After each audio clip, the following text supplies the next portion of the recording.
Pecha Kucha 19, Yakuza 0, and Norman Rockwell. This is the first instance where I've actually, in this title card, used a image that's not actually in the Pecha Kucha. The first one, the left one, is a character from Yakuza 0 who really makes a good first impression and adds a lot of depth to the game. The game being Yakuza 0, which is a prequel to the first Yakuza. I don't think they needed to say 0 twice in their logo, but they chose to. I think this game is an excellent example of how you tell a very complicated story and make it interesting. It feels a lot like a book or TV show. Kiryu Kazama is the height of masculinity. It's the 80s, so everyone is smoking and it's cool. I feel like this game plays to tropes that work for me. It's almost like it's adult manga, things like Lone Wolf and Cub. This is the kind of story I want to tell that resonates with people like this. Two separate protagonists who have their own things going on, and towards the end, both their stories blend into one.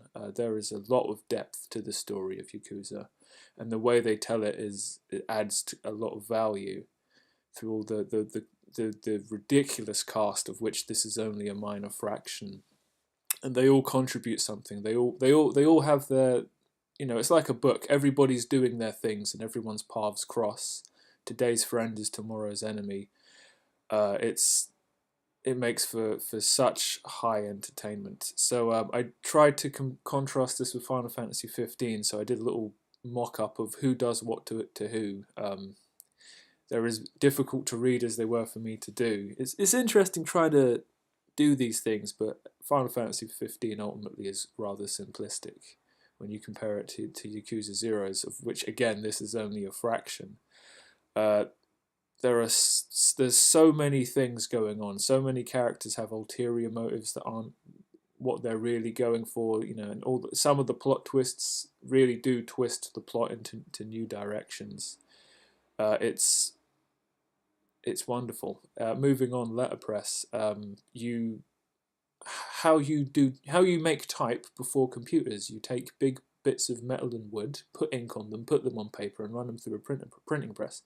So I had a workshop with that. It's really not up my street, but it was a really good day. The ink you use is it's very sticky. It will get where you don't want it to get. A smudge on your paper means you've got to do this thing all over again.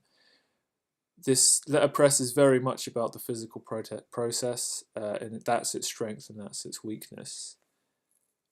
So I was just trying to take a title for this thing I'm doing that I don't know what I'm doing and just play with it visually. So, my title, I just decided arbitrarily was going to be one way because it's a bit punchy.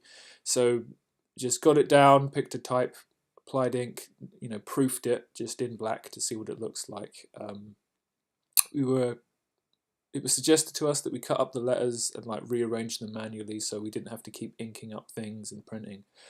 Logistically very clever because it saves a lot of time and it lets you work through a lot of ideas, because working iteratively is something that I think is quite important. Psychra was talking about it and I talked about him talking about it. So just moving this word around on the page and seeing what it actually looks like with all the negative space is where I kind of started. I also, was chopping up the letters and spreading them out. So it's really about trying to see what I want to do with the negative space and what feels right. This is my iterations page, so I just kept a little visual note of all the position movings I was doing, because a lot of them were like put the left thing on the left, put the left thing on the right, put the right thing on the left, put the right thing on the right. So yeah, I just took pictures of all of them and then kept a little note. So this is kind of what we ended up with at the end of the day. I mean, you can't really teach this stuff in one day, but I think there's a lot going on with the rule of thirds and symmetry and all this stuff that kind of says maybe I do know a little something about design. The one red letter.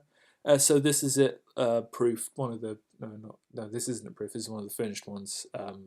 Bad picture taken with non-natural light, but I don't want to turn my Pecha Kuchas into things. I'd have to do everything properly, wouldn't I? But good experience.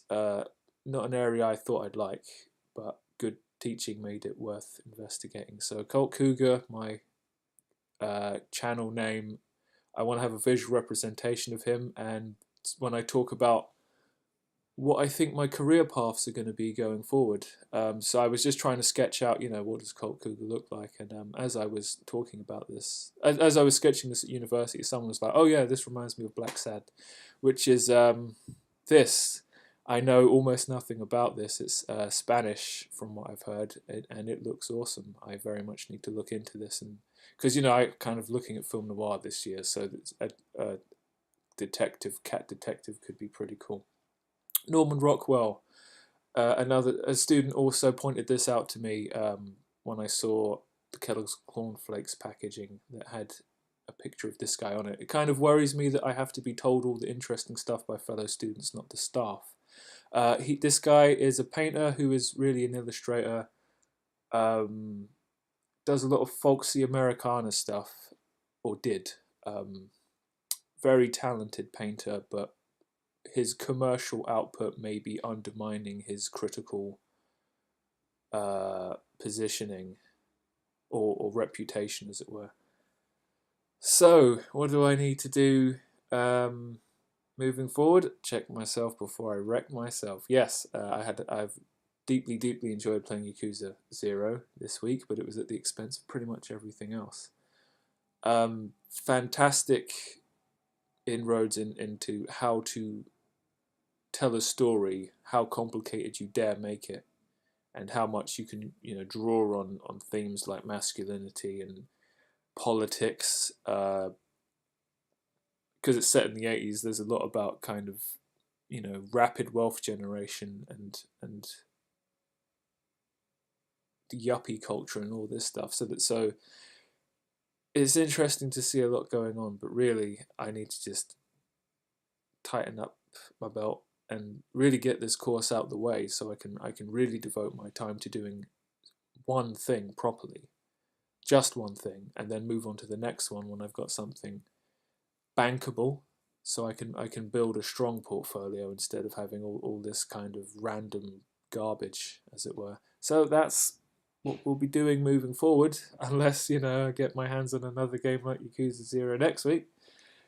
Fingers crossed, but really I don't think I'll be playing too many games this deep and involving anytime soon. So that's the end of Pecha Kucha 19. See you next time.